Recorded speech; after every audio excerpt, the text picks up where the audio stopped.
विद्यार्थी का जीवन पथ केवल पुस्तक पढ़ने का नाम नहीं है। ज्ञान तब जीवंत होता है जब वह चर्चा, संवाद और विमर्श की त्रिवेणी में स्नान करता है। महाभारत में एक सुंदर प्रसंग है जब युधिष्ठिर ने भीष्म पितामह से प्रश्न किया, धर्मस्य तत्वम निहितम गुहायाम। वह केवल आदेश या निर्देश से नहीं समझा जा सकता, बल्कि चर्चा और विमर्श से प्रकट होता है। आज हम इसी त्रिवेणी पर चर्चा करेंगे, क्योंकि जहाँ चर्चा होती है वहाँ दृष्टिकोण खुलता है, जहाँ संवाद होता है वहाँ मन मिलते हैं, और जहाँ विमर्श होता है वहाँ सत्य का उदय होता है। आलोक, अक्सर कक्षा में सुनते हैं कि सवाल मत करो, ध्यान से सुनो। तो फिर चर्चा और संवाद का महत्व कहाँ रह जाता है? सही कहा जिनल। मुझे याद है एक बार मैंने इतिहास की कक्षा में सवाल पूछा था, तो टीचर ने कहा कि ये पाठ्यक्रम में नहीं है। तब लगा कि शायद चर्चा करने का कोई मूल्य ही नहीं है। लेकिन क्या वाकई ऐसा है? क्या ज्ञान केवल पुस्तक तक सीमित है, या फिर विमर्श से उसका दायरा बढ़ता है? यही तो वास्तविक मुद्दा है।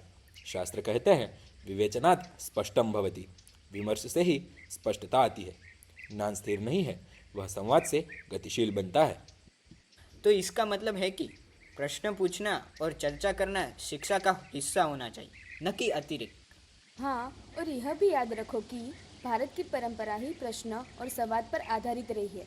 उपनिषद में देखो, याज्ञवल्क्य और गार्गी का संवाद, जनक और सुखदेव का संवाद, यह सब विमर्श के उदाहरण है। और बौद्ध धर्म को देखो, भगवान बुद्ध ने भी अपने शिष्यों से कहा था, अप्पदीपो भव, यानी खुद अपना दीपक बनो। उन्होंने हमेशा शिष्यों को विमर्श की स्वतंत्रता दी। भगवान बुद्ध ने कहा कि किसी भी बात को अंधविश्वास से मत मानो, उसे विचार और चर्चा से परखो।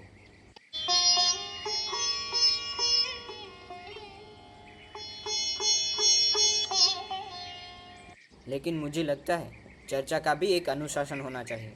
कभी कभी चर्चा वाद विवाद या बहस में बदल जाती है, जहाँ जीत हार का प्रश्न बन जाता है। कहा, चर्चा का उद्देश्य जीतना नहीं, समझना होना चाहिए। सत्य को खोजना ही वास्तविक विमर्श है।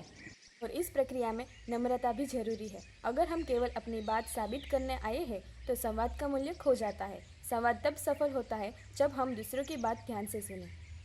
महात्मा गांधी ने कहा था, सच्चा संवाद वही है जहां दोनों पक्ष सत्य की खोज के लिए मिलकर चलते हैं। यानी संवाद सत्य की यात्रा है, न कि किसी की विजय या पराजय की। मुझे सुकरात का प्रसंग याद आता है। सुकरात अपने शिष्यों से प्रश्न पूछते थे और उन्हें सोचने पर मजबूर करते थे। इस पद्धति को सुकराती संवाद कहा गया है। आज भी दुनिया भर की यूनिवर्सिटीज़ इसे अपनाती है। भारत में भी यही परंपरा रही है। गुरुकुल में विद्यार्थी केवल सुनते नहीं थे, बल्कि प्रश्न करते, तर्क करते और गुरु के साथ मिलकर समाधान खोजते। यही शिक्षा की वास्तविक आत्मा है। और आधुनिक समय में देखो, अब्दुल कलाम जी हमेशा विद्यार्थियों से कहते थे, कक्षा में हाथ उठाओ और प्रश्न पूछो, वही प्रश्न तुम्हें आगे ले जाएंगे। मुझे याद है एक बार हम विज्ञान की प्रयोगशाला में थे। शिक्षक ने प्रयोग दिखाया और चले गए। मैंने और मेरे दोस्तों ने चर्चा शुरू की, ये प्रतिक्रिया क्यों हुई। हमने आपस में तर्क किया, अलग अलग उत्तर दिए। अगले दिन जब टीचर आए, हमने उनसे विमर्श किया। उन्होंने कहा, आज तुमने वास्तविक शिक्षा पाई है, यानी चर्चा से ही ज्ञान गहरा होता है। हाँ, और कभी कभी तो सहपाठियों से हुई चर्चा ही ज़्यादा स्पष्टता देती है टीचर की तुलना में, क्योंकि हम बारी बारी से बेझिझक खुले मन से संवाद कर पाते हैं। तो मित्रों, विद्यार्थी का जीवन पथ हमें यही सिखाता है कि केवल पढ़ना ही पर्याप्त नहीं है। ज्ञान तब प्रखर बनता है जब वह चर्चा, संवाद और विमर्श की त्रिवेणी में बहता है। चर्चा हमें दृष्टिकोण देती है, संवाद हमें एक दूसरे से जोड़ता है, विमर्श हमें सत्य की ओर ले जाता है। आओ हम यह संकल्प लें कि विद्यार्थी जीवन में हम केवल श्रोतागण नहीं रहेंगे, बल्कि सक्रिय प्रतिभागी बनेंगे। हम चर्चा करेंगे, संवाद करेंगे और विमर्श के द्वारा ज्ञान को गहराई देंगे, क्योंकि यही है विद्यार्थी का जीवन पथ।